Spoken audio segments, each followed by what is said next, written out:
wrestling fans? My name's Joey Styles, I'm your host, and this is The War Room. As you just saw highlights, the new LWF Tag Team Champions America's team already with their first title defense in a return match at a recent house show, defeating once again ravishing recruit and Andre the Giant. Indeed, it was a week of title turmoil, as even the FWF Tag Team Championship changed hands as well. The Powers of Pain, the Barbarian, and the Warlord, accompanied by their new manager, Sonny, upending the recently crowned champions, the Nation of Domination, to become the new FWF Tag Team Champions. We turn our focus right now to the new FCW Fierce Championship Wrestling. The feud between Stephanie McMahon, the owner, and the Fierce Women's Champion Bayley has escalated. This week on Fierce, Stephanie McMahon had an ace up her sleeve and she played it, bringing out special opponent, mystery opponent if you will, Trish Stratus. Bayley was so incensed by this act, she attacked the owner, the billion-dollar princess, and beat her at ringside. The referee would eventually step in, but it would be an absolute thrashing she would hand to Trish Stratus.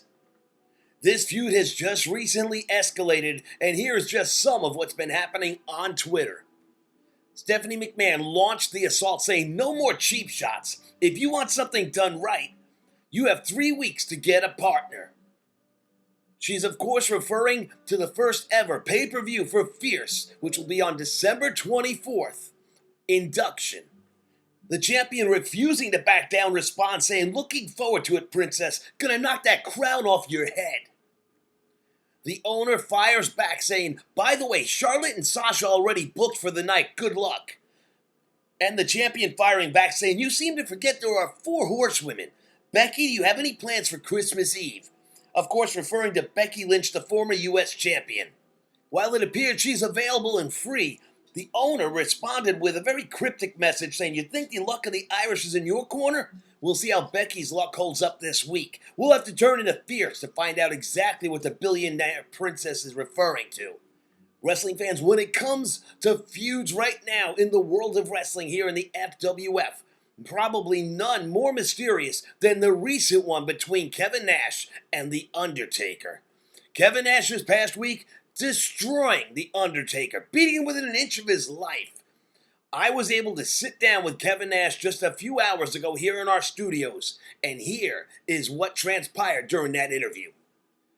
Joining me at this time in the studio for a very special one-on-one, the one, the only, Big Daddy Cool, Kevin Nash.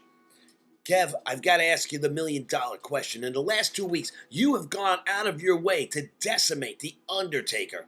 What has led you to this unbelievable onslaught of punishment on a man who previously was almost indestructible? That's about all I've heard for the last 2 weeks. Kev, why are you going out and beating the crap out of The Undertaker? He's a legend. You didn't hear anybody crying 3 weeks ago. You didn't hear anybody crying 2 months ago when The Undertaker was doing it to Hollywood Hogan, though, right? That's okay. But you do it to The Undertaker, and all of a sudden everybody wants to hold you accountable. So at the end of the day, is that what this is all about?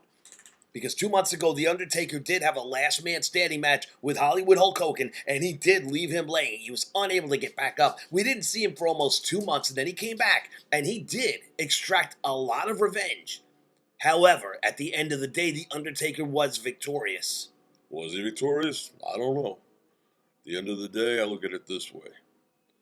Whoever's left standing. So yeah, you took Hollywood, you put him back on the shelf again, but it don't matter. You still got to deal with me. The Undertaker, I've got your number, I've got your attention, and soon, I'm going to end your career. So is it safe to say then at this point in time that you are not done with The Undertaker? At the end of the day, that's not my call to make. The doctors will determine when this one's over. When they determine he can't get back in the ring, then I'll consider it over. Well, you mentioned the medical aspect of this, and we really need to address that momentarily. Because going into the last match with The Undertaker, most doctors really weren't comfortable releasing him for that match, but they did it anyway, at his insistence. You think I don't know going in that he was injured? I'm the one that injured him. If he wants to keep stepping up, it's all fine by me. I'm going to keep knocking him down. Undertaker, understand one thing. You're a marked man, and I'm going to be the one who puts the final nail in your coffin. Thank you so much for joining us here in the War Room. All right, so there you have it, ladies and gentlemen. It's a personal vendetta. Kevin Nash is after The Undertaker for what he's done to Hollywood Hulk Hogan. We don't know the condition of Hollywood Hulk Hogan since his last match over 2 weeks ago with The Undertaker. However, we do know one thing. Kevin Nash is out with a vengeance, and he's made it clear he won't stop until The Undertaker is buried. Fans, that's all the time we have this week. We want to thank you for joining us, and we'll see you next week right here in the War Room.